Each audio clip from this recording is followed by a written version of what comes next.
Good afternoon all of you. देखिए students, अपन ने कल कुछ क्वेश्चंस किए थे, ठीक है। तो अपन कल से थोड़ा सा पीछे का चलते हैं। अपन क्वेश्चन नंबर 7 से वापस पढ़ेंगे आज, ठीक है। 7 का फर्स्ट करवा देता हूँ क्योंकि कल रिकॉर्ड नहीं किया था, वीडियो रिकॉर्ड नहीं हो पाया, इस वजह से कुछ बच्चे फिर 7 का अगर फर्स्ट बता देंगे अपन दोबारा से तो 9 भी हो जाएगा, 10 भी हो जाएगा, ठीक है। अपन 7 का पहले फर्स्ट करते हैं, समझ में आ रहा है। फिर 9 और 10 को थोड़ा एक्सप्लेन कर देंगे, ऐसे करना है। 10 का सेकंड पार्ट बता देंगे, फिर 8 वाला क्वेश्चन करेंगे, ठीक है। तो पहले बात करते हैं अपन क्वेश्चन नंबर 7 की बात करते हैं। 7 का फर्स्ट है आपका, दो इक्वेशंस दे रखी है आपको, उसको क्रेमर रूल से सोल्व करना है। 2x + 3y = 9, 2x + 3y = 9, और आपको दे रखा है 3x - 2y = 7। देखिए इसका जो सेकंड वाला है, ठीक है, 2x - 7y = 13, 5x + 6y = 9। Question number जो 9 है उसका फर्स्ट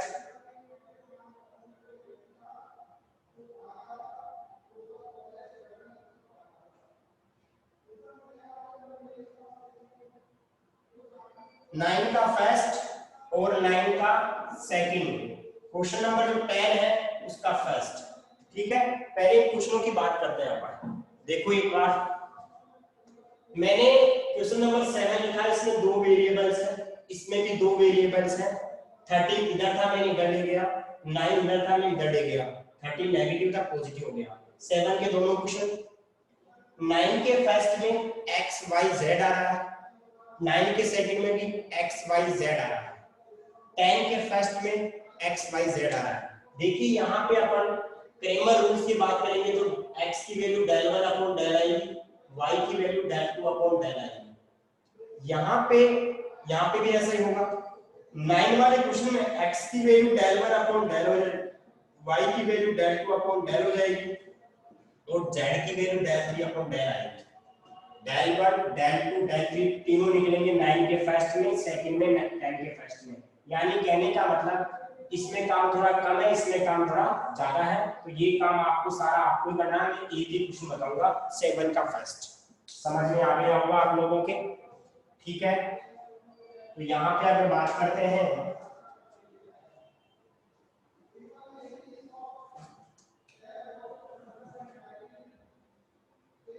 यूजिंग क्रेमर्स रूल, आपके पास x की वैल्यू del 1 अपॉन del हो जाएगी, y की वैल्यू del 2 अपॉन del हो जाएगी। यहाँ पे जो del है वो देखिए क्या होता है, इनके कोफिशिएंट होते हैं 2 3 3 -2। तो कितना आ जाएगा यहाँ से, del की वैल्यू कितनी आ जाएगी, सोल्व करेंगे इसको तो -4 -13, del की वैल्यू -9, तो ये -13 आ गया। ऐसे अपन del 1 निकालेंगे। del 1 का मतलब क्या होता है, जब 1 लिखा हुआ है यहाँ पे तो फर्स्ट कॉलम में बाहर वाला आएगा 9 और 7, और सेकंड कॉलम में क्या आएगा, जो इसका सेकंड कॉलम है 3 -1। del 1 कितना आ जाएगा यहाँ से, -18 -21 -39 हो जाएगा। ऐसे अपन क्या निकालेंगे, del 2 निकालेंगे। तो del 2 कितना आ जाएगा यहाँ से, del 2 का मतलब है कि 2 नंबर वाला है, सेकंड नंबर पे बाहर वाला आएगा, सेकंड कॉलम में बाहर वाला आएगा 9 और 7। फर्स्ट कॉलम में क्या आएगा, फर्स्ट कॉलम में जो del का होता है, फर्स्ट कॉलम जो del का फर्स्ट कॉलम होता है कितना आ जाएगा, 2 और 3 हो जाएगा। क्या बात समझ में आ रही है यहाँ से। देखो 2 को 7 से मल्टीप्लाई तो कितना हो गया, ये 14 हो गया, -27 -13 आ गया। अब आपको पता है कि x की वैल्यू तो क्या होती है, del 1 अपॉन del होता है, और y की वैल्यू क्या होती है, del 2 अपॉन del होता है। तो ये कितना हो जाएगा, del 1 की वैल्यू -39 अपॉन -13, x की वैल्यू 3 आ गई, ऐसे y आ जाएगा -13 अपॉन -13, 1 आ गया। x की वैल्यू 3 आ गई, y की वैल्यू 1 आ गई। क्या आप लोग क्वेश्चन नंबर 7 का सेकंड, क्या आप लोग क्वेश्चन नंबर देखिए 9 में, आप 9 को देखो एक बार, 9 में कुछ लिखा हुआ है solve the following system of equation by Cramer rules. कौन से रूल से करना है? क्रेमर से करना है। क्या 9 के दोनों कर सकते हो क्या? यस और नो बताओ, देखिए दोनों कर सकते हो क्या? 9 का फर्स्ट और सेकंड कर सकते हैं। अब आप मेरे को ऐसे बताओ, एक बार क्वेश्चन नंबर 10 को देखोगे आप अपनी बुक में। क्वेश्चन नंबर 10 में देखो आप, solve the following system of equation using determinate. कौन से मेथड से करना है? डिटरमिनेट मेथड से। क्या डिटरमिनेट मेथड और क्रेमर रूल्स एक ही होता है क्या? अरे बताओ, डिटरमिनेट रूल और क्रेमर रूल एक ही होता है क्या? बिल्कुल होता है। 10वें का फर्स्ट कर सकते हो, 10वें का सेकंड में करवा रहा हूं। बात समझ में आ गई? इतना स्क्रीनशॉट ले लो ताकि अपन आगे चले।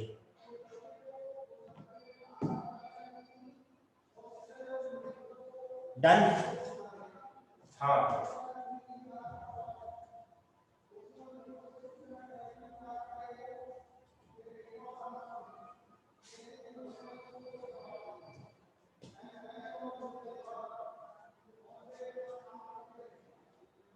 देखो रे, क्वेश्चन नंबर जो 10 है, 10 का जो सेकंड है उसकी बात करते हैं अपने। डिटरमिनेट मेथड से करना है उसको सोल्व। क्वेश्चन नंबर 10 का जो सेकंड है उसमें इक्वेशंस है 2/x 3/y plus 10/z equal to 4, 4/x plus minus minus 6/y plus का 5/z इक्वल टू 1 हो गया। अगला है 6/x 9/y और माइनस का 20/z इक्वल टू 2 है। आपके पास ये क्वेश्चन है, इस क्वेश्चन को देखो, सोल्व करना है। कौन से मेथड से? डिटरमिनेट मेथड से सोल्व करना है। कौन से मेथड से करना है? डिटरमिनेट मेथड से सोल्व करना है। डर कैसे लग रहा है इस क्वेश्चन में? सर नीचे x y z आ गए, अगर ऊपर x y z होता तो हम सल्टा देते, लेकिन ये नीचे आ गए। अब देखिए नीचे x y z आ गए तो अपन क्या करेंगे? डरने की बात नहीं है, क्वेश्चन बहुत इजी है, बस इसको ट्रांसलेट करना पड़ेगा। 1/x को तो अपन t अज्यूम कर लेते हैं, 1/y को अज्यूम कर लेते हैं q। ओके, एंड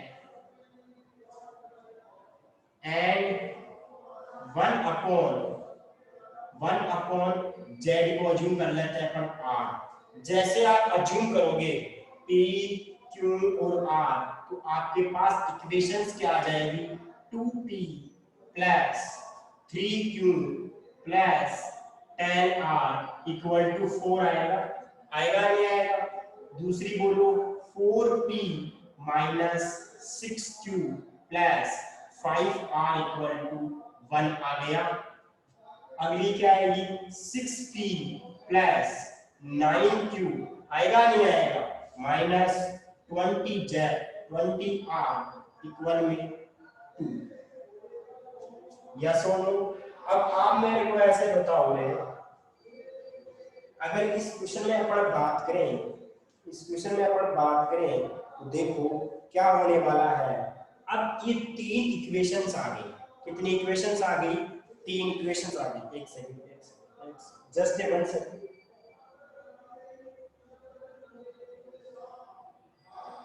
हाँ जी, अपने पास 3 इक्वेशंस आ गई। अब इसमें क्रेमर रूल लग सकता है क्या? बिल्कुल, क्रेमर रूल लग सकता है, लेकिन इस 3 इक्वेशन में क्रेमर रूल लगाएंगे तो आपके पास p की वैल्यू तो होगी del 1 अपॉन del, q की वैल्यू होगी del 2 अपॉन del, r की वैल्यू आएगी del 3 अपॉन del। अगर p q r आ जाएगा तो p को यहाँ रख के x आ जाएगा, q को यहाँ रख के y आ जाएगा और r को यहाँ रख के z आ जाएगा। क्या बात समझ में आ गई? तो अपन एक बार इस क्वेश्चन को कंप्लीट ही सोल्व कर लेते हैं ताकि आपका कॉन्सेप्ट भी क्लियर हो जाए। ठीक है, अब देखो यहाँ से अपन क्या बोलेंगे? Using determinant method, using determinant method आपका p आ जाएगा del 1 अपॉन del q आ जाएगा del two upon del r आ जाएगा डेल थ्री अपॉन डेल। होगा नहीं होगा? होगा, बिल्कुल होगा सर। अब देखो यहाँ से डेल निकालेंगे पहले। डेल निकालना देखिए बहुत आसान है। 2 3 10, 2 3 10, 4 माइनस 6 5, 4 माइनस 6 5, 6 9, 6 9 माइनस का 20। इसको सोल्व करेंगे तो डेल आ जाएगा आपके पास 2 120 माइनस का 45 माइनस का 3, ये गया काम से। माइनस का 18 माइनस का 30, होगा नहीं होगा? प्लस में 10 आएगा, ये गया काम से 36, 36 और प्लस का 36 हो जाएगा। इसको सोल्व करेंगे तो कितना आएगा? ये 2 120 में से 45 गया तो कितना बचेगा? 75 बचेगा। ये कितना हो गया? 110, 110 को 3 से मल्टीप्लाई तो 330 आ जाएगा और ये 72 720 आ जाएगा। ये 150 हो गया, 150 ये कितना हो गया? 0 5, ये 1050 हो गया। 1050 में 150 जोड़ेंगे तो कितना आ जाएगा? यहाँ से 1200 आ जाएगा। ठीक है, x ये डेल की वैल्यू कितनी आ गई आपके पास? 1200 आ गई। समझ में आ रहा सभी के? बिल्कुल आ रहा है सर। तो एक बार आप सभी स्टूडेंट्स इतना स्क्रीनशॉट लें ताकि अपन आगे चले।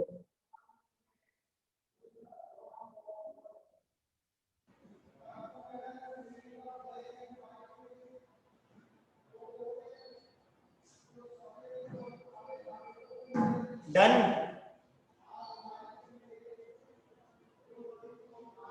हाँ सही है। अब देखो डेल वन कैलकुलेट करेंगे यहां से। डेल वन का मतलब क्या होगा? डेल वन का मतलब होगा कि जो फर्स्ट नंबर वाला है उसमें फर्स्ट कॉलम में बाहर वाला आता है। बाहर वाला क्या है? 4 1 2। अब जो दूसरा और तीसरा कॉलम है इनमें दोनों में सेम आ जाएंगे। माइनस का 6 5 9 माइनस का 20, होगा नहीं होगा? अब देखो यहाँ से डेल वन कितना आ जाएगा? 4। इसको सोल्व करोगे तो मैं बता दूं डेल वन कितना आएगा। डायरेक्ट लिख देता हूँ डेल वन। सोल्व करने के बाद ये 600 आएगा। कितना आएगा? डेल वन की वैल्यू कितनी आएगी? 600 आएगी सोल्व करने के बाद। ठीक है, और अब डेल टू सोल्व करोगे तो 400 आएगा। ठीक है, डेल टू सोल्व करोगे। डेल टू कैसे सोल्व करेंगे? डेल टू का मतलब दूसरे कॉलम में, डेल टू का मतलब दूसरे कॉलम में बार बार आएगा 4 1 2। अब फर्स्ट कॉलम में और थर्ड कॉलम में दिस एंड दिस आ जाएगा। नहीं सॉरी, फर्स्ट कॉलम में और थर्ड कॉलम में डेल से चेक करते हैं। डेल कितना? 2 4 6 10 5 और माइनस का 20। इसको सोल्व करेंगे तो आपके पास क्या आ जाएगा? डेल टू की वैल्यू, जो डेल टू की वैल्यू आएगी वो आएगा 400। डेल टू की वैल्यू आ जाएगी 400। ऐसे अपन क्या निकालेंगे? डेल थ्री निकालेंगे। ठीक है, डेल थ्री कैलकुलेट करेंगे तो कितना करेंगे? डेल थ्री आएगा आपका तो कितना हो जाएगा? डेल थ्री में देखिए बाहर वाला, डेल थ्री में जो बाहर वाला था उस थर्ड कॉलम में आएगा। बाहर क्या था? 4 1 2। समझ में आ रहा है मैं क्या बोल रहा हूँ? अब फर्स्ट कॉलम में डेल से चेक करना। डेल वाला जो है ना, डेल में जो फर्स्ट कॉलम है वही आएगा, इसलिए फर्स्ट कॉलम। डेल में जो सेकंड कॉलम है वही आएगा। डेल में फर्स्ट कॉलम क्या था?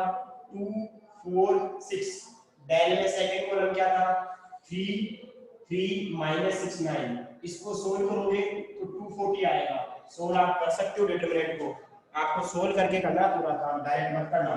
ठीक है, अब आपके पास p की वैल्यू क्या हो जाएगी? p की value del one upon del, मतलब p कितना आ जाएगा?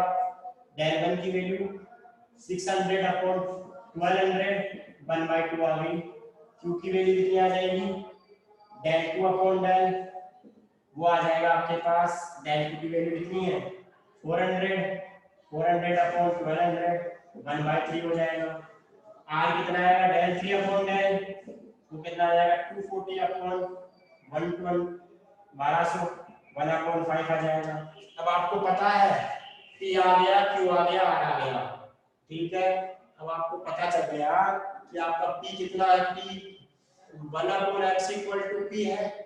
p की वैल्यू क्या है आपकी? p की वैल्यू 1/2 है, तो x इक्वल टू कितना आ जाएगा, 2 आ जाएगा। ऐसे अपन क्या निकालेंगे, 1/y इक्वल टू q है, 1/y इक्वल टू 1/3, तो y की वैल्यू कितनी आ गई, 3 आ गई।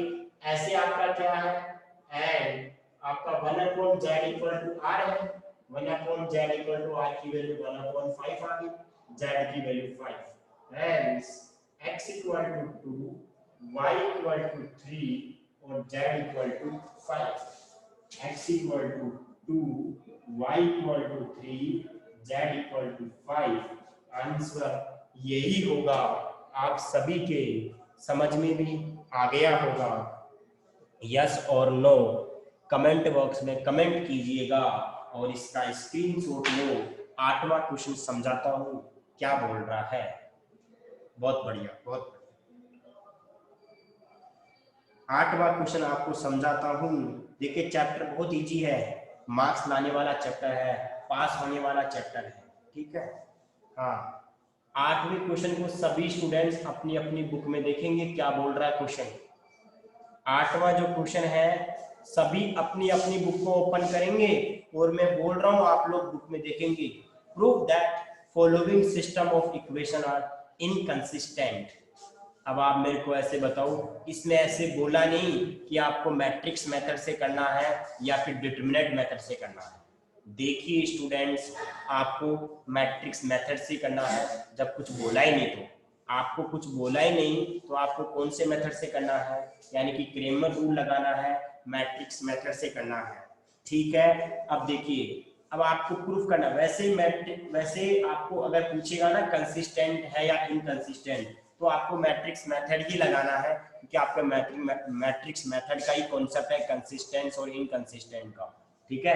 वैसे वहां पे भी होता है, लेकिन वो ए इनवर्स एग्जिस्ट करता है या फिर नहीं करता, वो चीज डिपेंड करती है वहां पे, ठीक है। ओनली मैट्रिक्स मेथड ही अप्लाई करेंगे इसमें। तो क्या है question, 3x + 2y + 2z।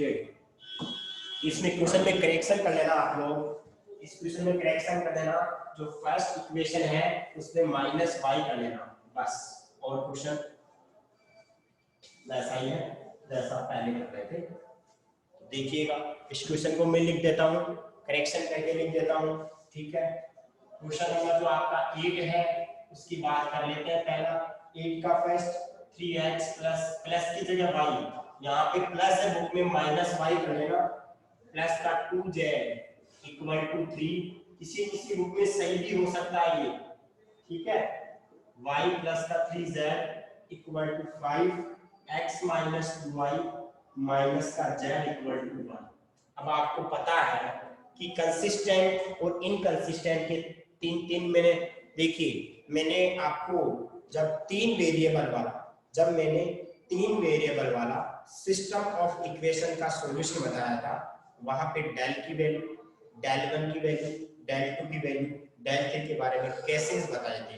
First case ये था जब डेल की वैल्यू 0 नहीं आ रही है तो और कुछ चेक करने की जरूरत नहीं होती है, सिस्टम कंसिस्टेंट होता है, यस और नो।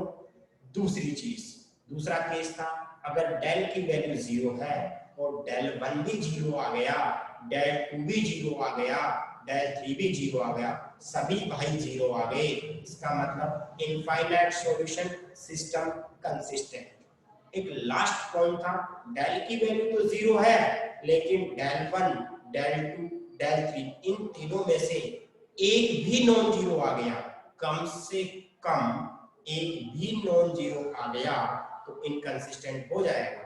कम से कम एक नॉन जीरो, मतलब जीरो नहीं आना चाहिए। अब देखिए, अब यहाँ पे चेक करते हैं, पहले अपन डेल चेक करते हैं। डेल कितना आएगा, 3 -1 2 2 1 3 1 माइनस का -1, सोल्व करेंगे इसको, डेल की वैल्यू बोलिएगा 3 गया काम से, माइनस का 1 प्लस का 6 आएगा, माइनस माइनस प्लस हो जाएगा, ठीक है। और ये गया तो माइनस का 2 आएगा, माइनस का 3 आएगा, प्लस का 2 आएगा, ये गया काम से, माइनस का 4 आएगा। अरे ये +1 कैसे हुआ पता चल गया ना, क्योंकि यहाँ पे माइनस बाहर आता है, -1 पहले से, ठीक है। इसको सोल्व करेंगे तो 15 आएगा, इसको सोल्व करेंगे तो -5 मैंने सोल्व कर दिया है। माइनस का 5 माइनस का 10 आ जाएगा, यानी कि 0 आ गई, डेल की वैल्यू 0 आ गई है। या तो दूसरा केस या तीसरा केस, दूसरा केस या तीसरा केस, डेल की वैल्यू 0 आ गई है। अभी क्या करेंगे अपन, डेल 1 को चेक करेंगे। ठीक है, डेल 1 क्या होगा आपका, डेल 1 होगा जो डेल 1 होगा मतलब 1 नंबर वाला फर्स्ट कॉलम में बाहर वाला आएगा 3 5 1, बाकी का इससे टीप लो, ये वाला कॉलम इससे टीपते हैं, -1 2 1 3 -2 -1, सोल्व करेंगे तो 3 माइनस का 1 प्लस का 6 प्लस का 1 माइनस का 5 माइनस का 3 प्लस का 2 माइनस का 10 माइनस का 1, मैंने सोल्व भी कर दिया। ओके, अब देखिए यहाँ से ये 15 आएगा, ये माइनस का 3 आएगा, ये माइनस का 22 आएगा, ये माइनस का 15 आएगा, मतलब डेल 1 की वैल्यू 0। अरे डेल 1 की वैल्यू 0 नहीं आई, जब डेल की वैल्यू 0 आ गई, डेल 1 की वैल्यू 0 नहीं आई, तो कौन सा वाला केस, थर्ड वाला केस, कम से कम एक नॉन जीरो, कम से कम minimum non zero, any one, मैंने बताया ना कम से कम एक जीरो, ये जीरो नहीं आया, मतलब काम तो यही से हो गया, फिर भी अपन आगे सोल्व कर देंगे इसको।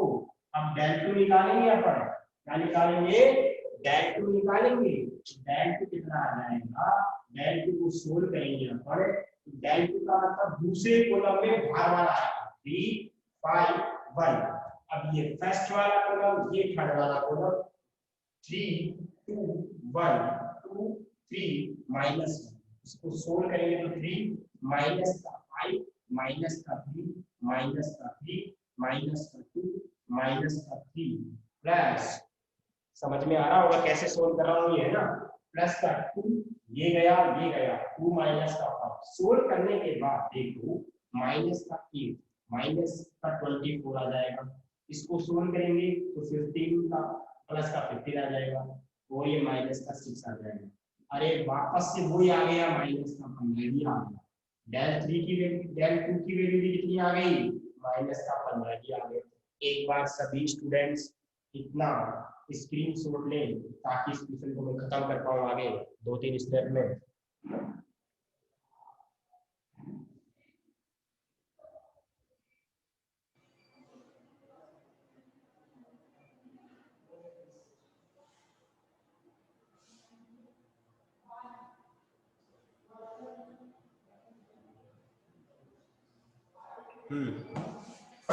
ठीक है जी, अब क्या निकालेंगे, डेल 3 निकालेंगे।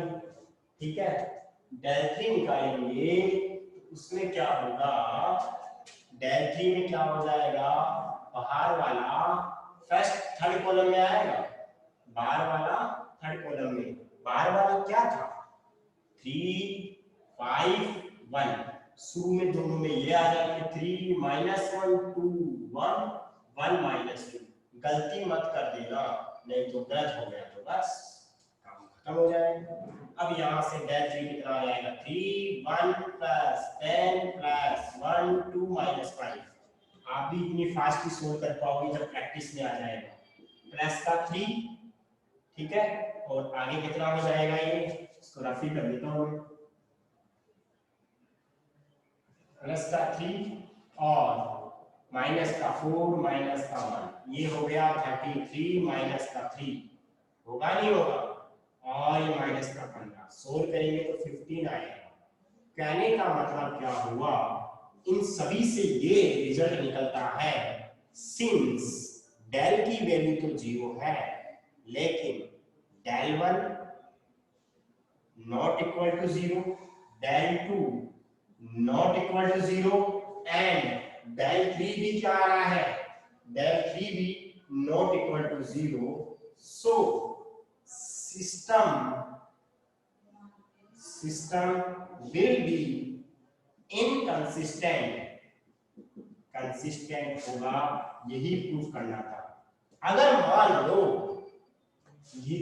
मान लो ऐसा होता, डेल की वैल्यू 0, डेल 1 की value not equal to 0, del 2 की वैल्यू 0, डेल 3 की वैल्यू 0, तो बताओ अगर मान लो ऐसा आ जाता अगर ऐसा आ जाता तो सिस्टम कंसिस्टेंट होता या इनकंसिस्टेंट? जल्दी बताइए, जल्दी बताइए, सिस्टम कंसिस्टेंट होता इनकंसिस्टेंट? इनकंसिस्टेंट।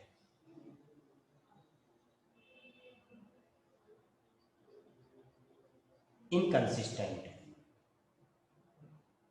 बिल्कुल सही है, इनकंसिस्टेंट ही होता। क्यों होता?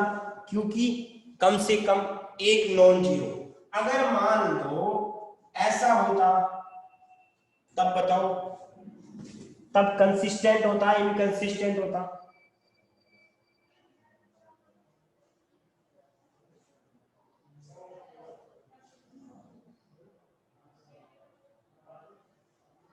इनकंसिस्टेंट होता।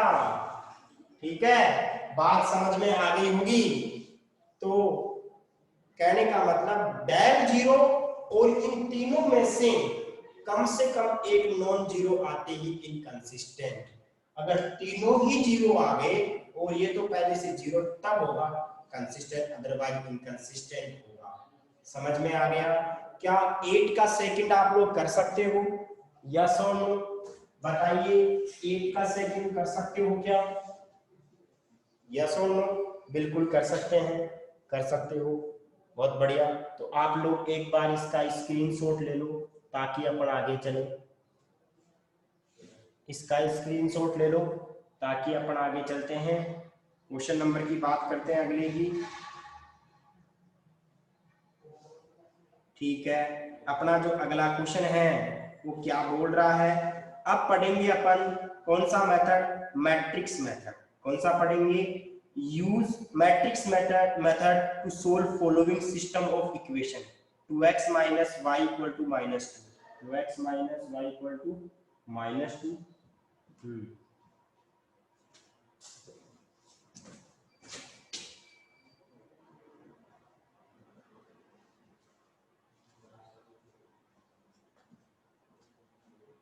हाँ, क्वेश्चन नंबर आपका 11 का फर्स्ट, 11 का ये करवा देता हूँ, बाकी आप सारे कर लोगे।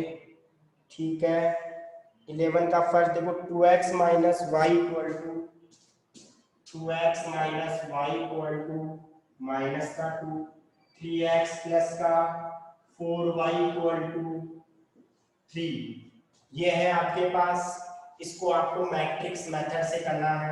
मैंने मैट्रिक्स मेथड में क्या बताया था? ax इक्वल टू b होता है। ठीक है, यहाँ पे ये a की वैल्यू क्या आएगी बताओ? a की वैल्यू, ये मैट्रिक्स मेथड से कर रहे हैं इसलिए ax कैपिटल में सारे, a की वैल्यू इनके कोफिशिएंट होती है। ठीक है, और आपको पता है b क्या होता है? b बाहर वाला होता है -2 3। ये पहले x की बात कर लेते हैं, x क्या होगा? x और y होगा, b क्या होगा? बाहर वाला होगा। ठीक है, अब आपको पता है या ax इक्वल टू b है तो x इक्वल टू क्या आएगा? a इनवर्स b आएगा। आपको a इनवर्स कैलकुलेट करना पड़ेगा। तो now a inverse equal to adjoint of a upon magnitude mod of a आएगा। अब यहाँ से सबसे पहले अपन क्या कैलकुलेट करेंगे? सबसे पहले मॉड ऑफ a कैलकुलेट करेंगे, वो बहुत सिंपल है। ठीक है, टू ये मैट्रिक्स है, ये डिटरमिनेंट है, ये कोऑर्डिनेट आइडेंटिफाई करना कि कौन सा मैट्रिक्स होता है, कौन सा डिटरमिनेंट होता है। ऐसे सीधा होता है ना लाइन, वो तो डिटरमिनेंट होती है। 2 माइनस 1 और 3 से 4 हो जाएगा। इसको सोल्व करेंगे तो 8 और प्लस का 3 हो जाएगा, 11 आ गया। डिटरमिनेंट की वैल्यू नॉन जीरो आई है, क्या आई है? क्या बोल सकते हैं? Since mod of a not equal to 0, so a inverse will be exist करेगा। जब एग्जिस्ट करता है तो एडजॉइंट ऑफ a निकालेंगे, और वो क्या होता है? ट्रांसपोज आता है। ठीक है, अब यहां से देखो, इसका ट्रांसपोज लेंगे अपन तो कितना आ जाएगा यहाँ से एडजॉइंट ऑफ ए का मतलब देखो ये F11 हो जाएगा, ये F12 हो जाएगा, ये F21 हो जाएगा, ये F22 हो जाएगा। अब देखो यहाँ से फर्स्ट वाला जो एलिमेंट है इसका अपन कोफैक्टर निकालेंगे, इसके सामने गए वो गायब हो गए, क्या बचेगा यहाँ पे सिर्फ 4 बचेगा। इसके सामने साइन चेंज नहीं होगा, इसमें अगले वाले में ये गया 3 बचेगा, लेकिन माइनस का 3 आएगा, साइन चेंज होगा। क्यों होगा? क्योंकि 1 और 2 को ऐड करने से ओड आएगा। अब आगे देखो 3 वाला ये गायब कर दिया, -1 है, इसमें साइन चेंज होगा, और अगले वाले में साइन चेंज नहीं होगा। मैंने ट्रांसपोज लगा दिया है, तो कितना आ गया 4 माइनस का 3 1 और 2 आ गया है। ये क्या आया आपके पास? एडजॉइंट ऑफ ए आया है। अब क्या करेंगे अपन? ए इनवर्स बताएंगे। ए इनवर्स कितना हो जाएगा? ए इनवर्स 1/11, और ये क्या हो गया 4 1 माइनस का 3 2। एक काम तो हो गया कि ए इनवर्स अपन ने कैलकुलेट कर दिया है। समझ में आ रहा होगा सभी के बढ़िया तरीके से। ठीक है जी, ये आपका क्या आ गया? ए इनवर्स आ गया। अब अपने पास क्या था? x equal to A inverse B. A inverse की वैल्यू रखेंगे और b से मल्टीप्लाई करेंगे, अपना काम हो जाएगा। एक बार इतना स्क्रीनशॉट लो ताकि अपन आगे चलते हैं।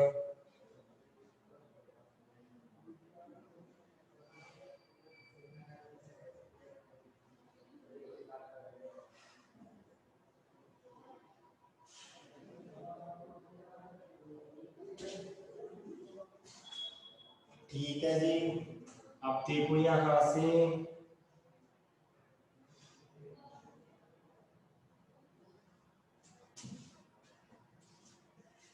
x की वैल्यू तो बोलो।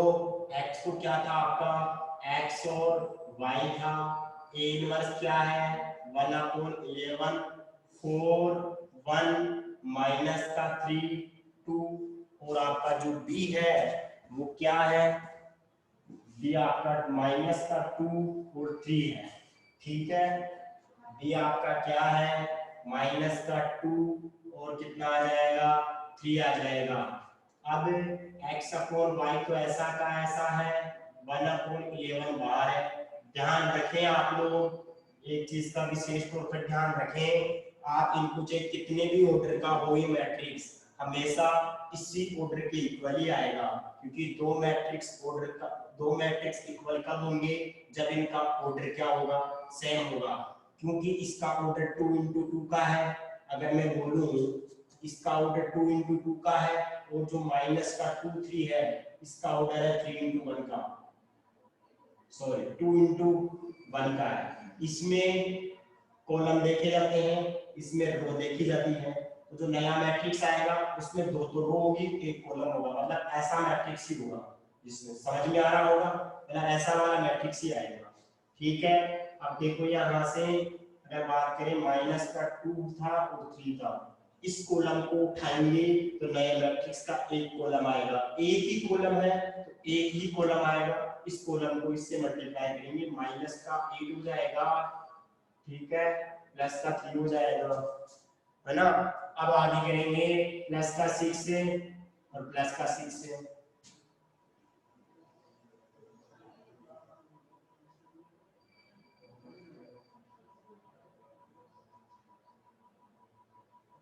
हाँ, तो यहाँ से कितना आ जाएगा? x अपॉन वाई, ये 1/11 माइनस का 5 हो गया, 12 हो गया। अगर अपन बात करें तो x की वैल्यू तो क्या आ जाएगी? माइनस का 5/11, y की वैल्यू क्या आ जाएगी? 12/11, और यही आपका क्या हो जाएगा? आंसर हो जाएगा। बात समझ में आ गई होगी आप सभी के? अरे बोलो, क्या आप लोग 11वीं के चारों पार्ट कर सकते हो क्या? क्वेश्चन 11वीं के चारों पार्ट कर सकते हो?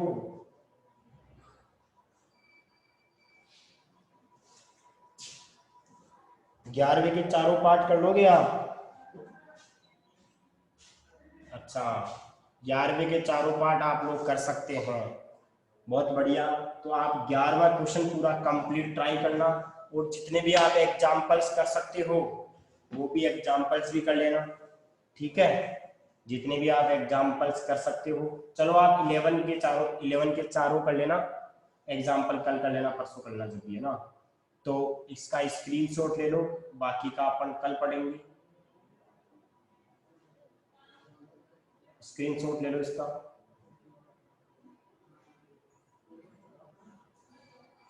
Thank you so much.